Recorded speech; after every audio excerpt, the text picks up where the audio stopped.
سلام نعخم يخون كبرانن تعذبت مدب نلوم ربع ميازي عسران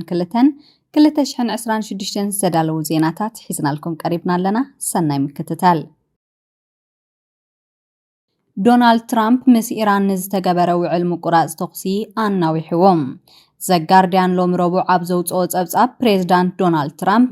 نتمس إيران تغيرو زلو ناي كلتا سمون وعلم قراز تقسي كمزرنا وحو بوقعي أفليتم إذا وسانة زمت زلو كلتيهم وقنات نابتناي زتميت نمملاس عقد دبلوماسيا وتعارتات أبزكايدلو زلو أوانيم ترامب متقعت جمري كابزبل متنققتا دحر حيدة ساعتات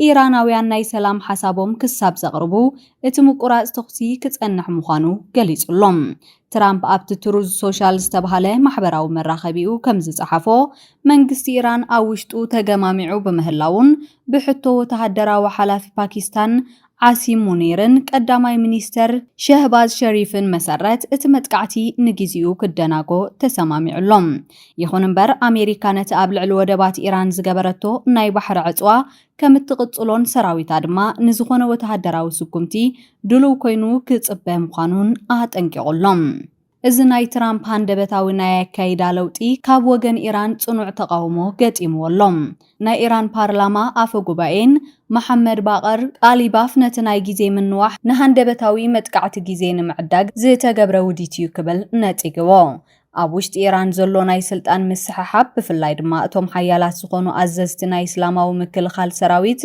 IRGC ترامب ني إيران كمستسعارتن إيدا خمزهابتن جيرو بمقرابو أزيوم تقطعم اللوم إذا قطع زدما اتي أزيو أقداس زخونه وشمت هرمز اندقنا نقعطو مخنيات كوين اللوم إذا وشمت معت أو دمان علم لخاو عداقان دادي أب كبيد سقاط أو دي أوي ركاب اتغاند مونغونيا خوينو السرح زلو قداماي منيستر باكستان شهباز شريف نترامب بممسغان باكستان نتخوينات بزتن مفتاح تقبرو زلات عري كم تقتصل الرقاقيتهم يخون امبار إيران أبتحت تسألال مفررح زته أين قبلنينا بمبال حدثت وتهدراو سقمتتات كتوسد كم تقل تقلص الله أمريكا دما اتعصوا أن تقتصلو ناي إيران ناي ندادي آتاويتات ملؤ بملؤ كعنو مخانو تتنقغالام ناي أهقراو تكال ساعات IEA حلفي فاتي بيرول إذا أمانغو أمريكان إيرانن زلو كينات أب تاريخ عالم تزعبه ناي ساعات قلولاو فتيرو خمزلو قليسوم بتوسخونا برئيس كتما باكستان إسلام آباد حلوات أتتا أزيو تريرو يركب ترامب جن بوغنو نسراويت أيرن بحرن إيران أداخمنا يومينا بمبال اتوم حج زلو مرحتي إيران زيادة مستوعال زلوهم بمخانم نابس من معكم وتيوم زبل أمنت اللوم إيران أبدقا وشمت هرمز أبلع لحانت نايت عنت مركب متقعت فتيمام لوم ربع نقهو CNN أبزوت أوت أبتاب أبدقا تأزيو أقداس زخونة وشمت هرمز حانت نايت عنت مركب بناي إيران وتهدراو جالبا متقعت 5 وردا تكال ترافيك بحري بريطانيا أفليتم بمسرت أبتاب اتتكال حانت ناي إيران إسلاماو مكل خال سراويت إيران IRGC زخونة فتان وتهدراو جالبا نابتا مركب بمتقع زي ولا حنت ناي راديو متنققتا تخص خفيتم اتمتقعتي ابتناي مركب كفل مريحنت كبيد عنوت كمزس عبه تقليصلهم اتتصبصاب كمزس مرلو ابت متقعتي ابلعل سرحتنياتات اتا مركب زبصح غدات يلن كلهم دما دحانيوم بتوسخ دما ابتا مركب استولع بارع يخون اب كبابي ازس عبو ناي تفطرو سنه هيوت اكباب غدات يلن اتتصبصاب بزعبا منت اتا مركب علامه اوي دما ناي ينيت هاجر بانديرا كمتنبلبل زرزر حبريتا يهبن زحدش متقعت زي ابز زحلف حيدت معلتات ابت زوبان زقاطمو تخاتلت وتهدراو منقسقاسات قصيلو زترايم زحلف قدامون منقست هندي كلتا بانديرا هندي زنبل بلا مراخب بتوشمت كحلفا خلوا متقعت تخصي كم زوردن مقلاصو يسكر زخونتات زي نتأمنغو أمريكان إيرانن زلو وطري زيادة زقادو دو خوينو ندحنت عالم لخاو نقد بحر دما آب كبيت سقاات زودغي فتساميوم أمريكا مس إيران ركب زلوم 14 تكالاتن والكسباتن حدش إجدا أمبيرا ቢቢሲ ሎም ረቡዕ ኣብ ዘርግሖ ጸብጻብ ድሕሪ እቲ ፕሬዝዳንት ዶናልድ ትራምፕ ምስ መንግስቲ ኢራን ተገይሩ ዘሎ ናይ ምቁራጽ ተኹሲ ስምምዕ ምንውሑ ምምሕዳር ኣሜሪካ ኣብ ልዕሊ ቴህራን ዘለዎ ናይ ቁጠባ ጸቕጢ ንምርጋጽ ሓድሽ ስጉምቲ ወሲዱሎ ናይ ኣሜሪካ ሚኒስትሪ ፋይናንስ ሎሚ ኣብ ዘውጽኦ ወግዓዊ መግለጺ ኣብ ልዕሊ 14 ውልቀ ሰባትን ትካላትን ከምኡውን መገዲ ኣየርን ሓድሽ እገዳ ከም ዘንበረ ኣፍሊጡ እዞም ትካላት እዚኦም ኣብ ኢራን ቱርክን ሕቡራት ኢማራት ዓረብን ዝመደበሮም ኮይኖም ንመንግስቲ ኢራን ወተሃደራዊ ኣጽዋርን ናይ ኣጽዋር መለዋወጢታትን ኣብ መግዓዝን ምቕራብን ዓብ ተራ ይጻወቱ ከም ዝነበሩ ተገሊጹሎም እዚ ስዒቡ ዘሎ ናይ እገዳ ስጉምቲ ንኹሎም እዞም ዝተጠቐሱ ኣካላት ካብ ዝኾነ ይኹን ምስ ኣሜሪካ ዝተኣሳሰር ንግዳዊ ምንቅስቓስ ንምብታኽ ዝዓለመ እዩ ብመሰረት እቲ መምርሒ ዝኾነ ይኹን ኣብ ትሕቲ ቁጽጽር ኣሜሪካ ዝርከብ ንብረት ወይ ረብሓታት ናይዞም ትካላት ክእገድን ጸብጻብ ክቐርበሉን ኣለዎም እዚ ጥራይ ዘይኮነስ እዞም ትካላት ብቐጥታ ይኹን ብተዘዋዋሪ መገዲ ልዕሊ 50 ሚእታዊ ዝውንንዎ ካልኦት ትካላት እውን ኣብ ትሕቲ ዝጽኑዕ እገዳ ከኣትው እዮም እዚ ድማ ኢራን ወተሃደራዊ ሓይላ ንምህናጽ ትጥቀመሉ ናይ ፋይናንስን ቀረብን መርበባት ንምዕጻው ዝተገብረ ስርሒት እዩ ብተወሳኺ እዚ እገዳዚ ኣብ ልዕሊ ኣሜሪካውያን ዜጋታትን ኣብ ኣሜሪካ ዝነብሩ ወጻእተኛታትን እውን ቀይዲ የንብር እዩ ዝኾነ ይኹን ሰብ ምዞም እገዳ ዝተገበረሎም ኣካላት ንግዳዊ ርክብ ክገብር ሓገዝ ክህብ ወይ ድማ ዝኾነ ዓይነት ምልውዋጥ ፋይናንስ ከካይድ ብሕጊ ዝተኸልከለ እዩ መንግስቲ ኣሜሪካ ከም ዝገለጾ እዞም ትካላት እዚኦም ኢራን ነቲ ብሰንኪ መጥቃዕቲ ኣሜሪካን እስራኤልን ዝዓነወ ናይ ድሮናትን ባሊስቲክን ሚሳኤላትን ዓቕማ እንደገና ንምህናጽ ትገብሮ ዘላ ስውር ጻዕሪ ቀንዲ ተሓባበርቲ ኮይኖም ተረኺቦም ኣለዉ እዚ ሓድሽ ናይ እገዳ ወፈራ ክፍሊ ናይቲ ስርሒት ቁጠባዊ ሓይሊ ዝተሰመየ ሰፊሕ ስትራቴጂ እዩ ዕላማ ናይዚ ስርሒት እዚ ኢራን ካብ ዓለም ለኻዊ ናይ ገንዘብ ዕዳጋታት ተነጺላ ንኽተርፍ ብምግባር ኣብ ከቢድ ቁጠባዊ ቁልውላው ንኽትወድቕ ምግባር እዩ በዛ ኣቢሉ ድማ ምምሕዳር ትራምፕ ንመንግስቲ ኢራን ናብቲ ኣሜሪካ ትደልዮ ናይ ሰላም ስምምዕ ንኽመጽእ ዝለዓለ ጸቕጢ ንምፍጣር ይጽዕር ኣሎ ወላኳ ፕሬዝዳንት ትራምፕ ንጊዜያዊ ምቁራጽ ተኹሲ ዕድል ሂቡ እንተሃለወ ኣሜሪካ ግን በቲ ካልእ ወገን ነቲ ንኢራን ዘዳኽም ናይ ቁጠባ ኩናት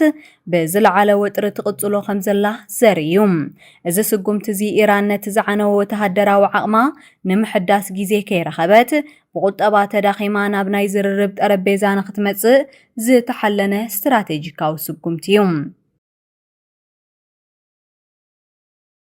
ብሪጣንያ ግዳይ መጥቃዕቲ ሃከራት ከይትኸውን ትሰግኣላ ሮይተርስ ሎሚ ኣብ ዘውጽኦ ጸብጻብ ብሪጣንያ ኣብ ዝኾነ ግጭት ወይ ውግእ ክትጽመድ እንተኾይና ብዓብ ዓቐን ዝካየድ ናይ ሃከር መጥቃዕቲ ከጋጥማ ከም ዝኽእልን እዚ ድማ ከምቲ ኣብ ዝቐረባ ግዜ ዘጋጠመ ናይ ራንሰምዌር መጥቃዕቲ ዝኣመሰለ ከቢድ ሳዕቤን ክህልዎ ከም ዝኽእልን ሓላፊ ትካል ጸጥታ ኢንተርኔት እቲ ሃገር ኣጠንቂቑ ሪቻርድ ሆርን ዋና ኣካየዲ ስራሕ ሃገራዊ ማእከል ጸጥታ ሳይበር ሎሚ ረቡዕ ኣብ ግላስጎው ኣብ ዝተኻየደ ዓመታዊ ዋዕላ ሳይበር ዩኬ ኣብ ዘስምዖ መደረ ሕጂ ዘጋጥሙ ዘለዉ ኣዝዮም ከበድቲ ናይ ሳይበር ጸጥታ ግህሰታት ብመንግስታት ዝድገፉ ምዃኖም ክገልጽ እዩ ሆርን ኣብ መደርኡ ኣብ ከባቢ ወይ ኣብ ውሽጢ ኩናት ዝኣመሰለ ኩነታት እንተኣቲና ብሪጣንያ ብሰፊሕ ዓቐን ዝካየድ ናይ ሃከራት መጥቃዕቲ ከጋጥማ እዩ እዚ መጥቃዕቲ እዚ ከም ዝሕጂ ንሪኦ ዘለና ናይ ራንሰምዌር መጥቃዕቲ ዝተሓላለኸ ክኸውን እዩ ግና ሓደ ዓብ ፍልሊ ክህልዎ እዩ ንሱ ድማ ስርዓታትና ንምምላስ ገንዘብ ከፊልካ እውን ክትገላገለሉ ትኽእለሉ ዕድል ኣይክህሉን ኢሉ እቶም ንስርዓታት ኮምፒውተር ብምዕጻው ንምኽፋቱ ገንዘብ ዝሓቱ ናይ ራንሰምዌር ጉጅለታት ኣብ ዝሓለፉ ዓመታት ንብዙሓት ዓበይቲ ትካላት ብሪጣንያ ከም ማርክስ ኤንድ ስፐንሰር ጃጓር ላንድ ሮቨር ሮያል ሜይል መጥቃዕቲ ፈጺሞም እዮም ብፍላይቲ ኣብ ልዕሊ ጃጓር ላንድ ሮቨር ዝተገበረ መጥቃዕቲ ፍርያት መኻይን ብምዕንቃፉ ኣብ ዕቤት ቁጠባ ብሪጣንያ ኣሉታዊ ጽልዋ ኣሕዲሩ እዩ ብመሰረት ሪቻርድ ሆርን ዝኾነ ይኹን ናይ መንግስቲ ይኹን ናይ ብሕቲ ትካል ነዚ ስግኣት እዚ ንምምካት ኣብ ጸጥታ ሳይበር ከተኩር ኣለዎ ሆርን ካብዚ ስግኣት እዚ ንምክልኻል ኩሉ ትካል ንጸጥታ ሳይበር ከም ቀንዲ መደብ ስርሑ ክወስድ ኣለዎ ዘጋጥሞም ዘሎ ስግኣት ብዕምቆት ክርድኡን ሓደ ሃከር ንሓደ ንእሽቶ ክፍሊ ምስ ዝቆጻጸር ናብ ዓብ ዕንወት ከየብጽሕ ዓሚቕ ናይ ምክልኻል መካኒዝም ክሃንጹ ይግባ ኢሉ እቲ ናይ NCSC ሓላፊ ብተወሳኺ እቲ ኣብ ዝሓለፈ ዓመት ብሓላፊ ትካል ስለያ ብሪጣንያ ብሌይዝ ሜትሪወሊ ዝተዋህበ መጠንቀቕታ ብምድጋም ብሪጣንያ ምስ ሩስያ ዘለዋ ወጥሪ እናገደደ ኣብ ዝኸደሉ ዘሎ እዋን ኣብ መንጎ ሰላምን ኩናትን ዘሎ ሃዋህው ትርከብ ከም ዘላ ገሊጹ ጸጥታ ሳይበር ክፍሊ ናይቲ ውድድር እዩ ብሰንኪ ቁልጡፍ ናይ ቴክኖሎጂ ለውጥን እናወሰኸ ዝኸይድ ዘሎ ጂኦፖለቲካዊ ወጥርታትን ኣብ ከቢድ ዘይርጉእ ኩነታት ንርከብ ኣለና ክብል እውን ኣጠንቂቑም ሆርን ብዛዕባ ማይቶስ ዝተባሃለ ሓድሽ ናይ ሰብ ዝሰርሖ ብልሒ AI ሞዴል ጠቒሱሎም እዚ ሓድሽ ቴክኖሎጂ እዚ ኣብ ስርዓታት ኮምፒውተር ዘለዉ ሓጓፋት ብቕልጣፈ ከረክብ ዝኽእል ብምዃኑ ነቶም ስርዓታቶም ዘየሐድሱን ሓጓፋቶም ዘየዓጹን ትካላት ንሓደጋ ዘቃልዕ እዩ ብሪጣንያ ነዚ ብሰንኪ ፍሮንቴር AI ዝመጽእ ስግኣት ንምምካት ባዕላ ነቲ ቴክኖሎጂ AI ከም ናይ ምክልኻል መሳርሒ ክትጥቀመሉ ከም ዝግባእ ኣስሚሩሉሎም እስራኤል ብሰንኪ ዘጽደቐቶ ናይ ሞት መቕጻዕቲ ካብ ባይቶ ኤውሮጳ ክትስረዝ ትኽእል እያ ዴይሊ ሜይል ኣብ ዘውፅኦ ጸብጻብ እስራኤል ኣብ ልዕሊ ፍልስጤማውያን ናይ ሞት ፍርዲ ዝእውጅ ሓድሽ ሕጊ ብምጽዳቓ ኣብቲ ቀንዲ ተጣባቒ ሰብኣዊ መሰላት ዝኾነ ፓርላማዊ ዋዕላ ባይቶ ኤውሮጳ ዝነበራ ናይ ተዓዛብነት መሰል ክስረዝ ከም ዝኽእል ተገሊጹ ፕሬዝደንት እቲ ባይቶ ፔትራ ባየር ከም ዝገለጸቶ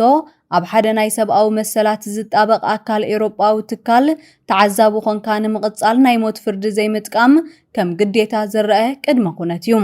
እዚ ሕጊ እዚ ካብ ትግባረ ክሳብ ዝተርፍ ወይ ድማ ውሳነ ክሳብ ዝመሓላለፍ ናይ እስራኤል ተዓዛብነት መሰል ክድስክል ይኽእል እዩ ክትብል ኣጠንቂቓ ባየር ወሲኻ ክትገልጽ ከላ እቲ ሕጊ ሰባት ዝፈላልዩ ይኹን ኣይኹን ብመሰረቱ ናይ ሞት ፍርዲ ምጥቃም ንባዕሉ ክሕለፍ ወይ ክብጻሕ ዘይብሉ ቀይሕ መስመር ምዃኑ ገሊጻ እስራኤል ነዚ ሕጊ ዘጽደቐቶ ኣብ ልዕሊቶም ኣብ ወተሃደራዊ ቤት ፍርዲ ዝቐረቡ ፍልስጤማውያን ናይ ሽበራ ተግባር ፈጺሞም ተባሂሎም ንዝኽሰሱ እዩ ይኹን እምበር እቲ ሕጊ ንኣይሁዳውያን እስራኤላውያን በተዘዋዋሪ መገዲ ከም ዘይምልከቶም ተገሊጹሎም እቲ ሕጊ ንኣይሁዳውያን ዝጸቅም ጥራይ ኮይኑ እቲ ናይ ሞት ፍርዲ ተግባራዊ ዝኸውን ህልውና ሃገረ እስራኤል ንምኽሓድ ንዝግበር ምንቅስቓሳት ዕላማ ዝገበረን ዝትግበረን እዩ ብምኽንያት ዘፈላላይ እዚ ናይ ሰብኣዊ መሰላት ተጣበቕቲ ትካላት እቲ ሕጊ ንዓለታዊ ምፍልላይ ዘተባብዕዩ ብምባል ናብ ላዕለዋይ ቤት ፍርዲ እስራኤል ጥርዓን ኣቕሪቦም ኣለዉ እስራኤል ካብ 1957 ጀሚራያ ኣብዛ ኣብ ስትራስበርግ ፈረንሳ ዝመደበሩ ባይቶ ኤውሮጳ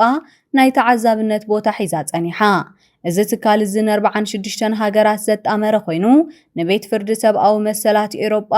ዝቆጻጸር ዓቢ ትካል እዩ ኣብ ታሪኽ እቲ ትካል ሓደ ፓርላማ ናይ ተዓዛብነት መሰሉ ክስረዝ ተራእዩ ኣይፈለጥን ሩስያ ጥራያ ብሰንኪ ወራሪ ዩክሬን ካብቲ ባይቶ ንኽትወፅእ ተገዲዳ ብተወሳኺ እውን እስራኤል ኣብ ጋዛ ብሰንኪ ተካይዶ ዘላ ውግእ ጥሜትን ሕጽረት ሕክምናዊ ኣገልግሎትን ብምስዓባ ድሮ ካብ ዝሓለፈ ዓመት ጀሚሩ ናይ ተዓዛብነት መሰላ ኣብ ምልክት ሕቶ ወዲቑ ነይሩ እዩ ናይ እስራኤል ተቃዋሚት ፖለቲከኛ ሜራቭ ቤን ኣሪ እዚ ሕጊ ዝነኣረኣያ ብዙሓት እስራኤላውያን ዘይውክል ፖፑሊስታዊ ወይ ድማ ህዝቢ ንምሕጓስ ዝተገበረ ሕጊ እዩ ክትብል ገሊጻቶ ላዕለዋይ ቤት ፍርዲ እስራኤል ነቲ ሕጊ ከም ዝስርዞ ከም ትተኣማመን ብምግላጽ ባይቶ ኤውሮጳ ኣብ ልዕሊ እስራኤል ተሪር ስጉምቲ ካብ ምውሳድ ክቁጠብ ተማሕጺና እስራኤል ካብ 1954 ጀሚራ ናይ ሞት ፍርዲ ንህዝቢ መብዛሕትኡ ገበናት ሰሪዛቶ እያ ጸኒሓ እቲ ናይ መወዳእታ ናይ ሞት ፍርዲ ዝተፈጸመሉ ሰብ እቲ ኣባል ናዚ ዝነበረ ኣዶልፍ ኣይኽማን ኣብ 1962 እዩ ነይሩ ሕጂ ዝሓድሽ ሕጊ ምውጽኡ ግን እስራኤል ምስ ዓለም ለኻዊ ማሕበረሰብ ብፍላይ ድማ ምስ ኤውሮጳ ከም እትጋጮ ገይርዋ ኣሎም ብሪጣንያ ወሽመጥ ሆርሙዝ ንምኽፋት ልዕሊ 30 ሃገራት ዝተሳተፋሉ ወተሃደራዊ ዋዕላ ተካይዳላ ኣራብ ኒውስ ሎሚ ኣብ ዘውፅኦ ጸብጻብ ብሪጣንያ ካብ ልዕሊ 30 ሃገራት ዝመጹ ወተሃደራዊ መሃንዲሳትን ክኢላታትን ዝተሳተፉሉ ናይ ክልተ መዓልታት ዋዕላ ሎሚ ረቡዕ ኣብ ለንደን ጀሚራላ ዕላማ ዘኣኼባ እዚ ብብሪጣንያን ፈረንሳን ዝምራሕ ኮይኑ ኣብቲ ስትራቴጂካዊ ኣገዳስነት ዘለዎ ወሽመጥ ሆርሙዝ ናጽነት ዋሕዚ መራኽብ ንምውሓስ ዝዓለመ ዓለም ለኻዊ ስርሒት ንምንዳፍ እዩ እቲ ናይ ብሪጣንያ ሚኒስትሪ ምክልኻል ከም ዝገለጾ እዚ ኣኼባ ዝድሕሪ እቲ ዝሓለፈ ሰሙን ኣብ ፓሪስ ዝተገበረ ናይ ዲፕሎማሲ ስምምዕ ዝሰዓበ ኮይኑ ኩነታት ኣብ ዝፈቐደሉ እዋን ነቲ መሳለጥያ ንምኽፋት ዝሕግዝ ዝርዝር ወተሃደራዊ መደባት ንምውፃእ ዝዓለመ እዩ። ሚኒስተር ምክልኻል ብሪጣንያ ጆን ሄሊ ኣብ ዝሃቦ መግለጺ ናይ ሎምን ጽባሕን ቀንዲ ዕማም ነቲ ተበፂሑ ዘሎ ዲፕሎማስያዊ ምርድዳእ ናብ ሓበራዊ ወተሃደራዊ መደብ ምቕያር ምዃኑ ገሊጹ። እዚ ስርሒት እዚ ኣብቲ መሳለጥያ ናጽነት ምንቅስቓስ ባሕሪ ንምርግጋጽን ነቲ ምስ ኢራን ዝተጀመረ ምቁራጽ ተኽሲ ንምድጋፍን ዓብ ተራ ከም ዝህልዎ ድማ እምነቱ ገሊጹሎ። እዚ ኣብ ለንደን ዝካየድ ዘሎ ዋዕላ ቀዳማይ ሚኒስተር ብሪጣንያ ኬር ስታርመርን ፕሬዚደንት ፈረንሳ ኢማኑኤል ማክሮንን ዝሓለፈ ዓርቢ ኣብ ፓሪስ ልዕሊ 40 ሃገራት ዝተሳተፋሉ ዋዕላ ድሕሪ ምክያዶም ዝመፀ ቀጻሊ ስጉምቲ እዩ። ብሪጣንያን ፈረንሳን ከም ዘስመራሉ እዚ ዝቐውም ወተሃደራዊ ሓይሊ ንምክልኻል ጥራይ ዝዓለመ እዩ። እዚ ሓይሊ ናብቲ ከባቢ ዝዋፈር ድማ ኣብ መንጎ ተዋጋእቲ ወገናት ነባሪ ሰላም ስምምዕ ምስ ተበጽሐ ጥራይ ምዃኑ ኣረጋጊጸን ኣለዋ። ሓደ ርኡይ ነጥቢ ድማ ኣሜሪካን ኢራንን ከም ተዋጋእቲ ወገናት መጠን ኣብዚ ናይ ፓሪስ ይኹን ናይ ለንደን ዘተ ኣይተሳተፋን። እዚ ድማ እቲ መደብ ብናይ ሳልሳይ ወገን ሃገራት ዝካየድ ዘሎ ናይ ሰላም ዕማም ምዃኑ ዘርኢ እዩ። ክብራትን ክብራንን ንሎም ዝሓዝናዮም ዜናታት ነዞም ክትከታተልዎም ፀናሕኩም መስሉ ነይሮም። ኣብ ቀጻሊ ብኻልእ ትሕዝቶ ክሳብ ንራኸብ ሰላም።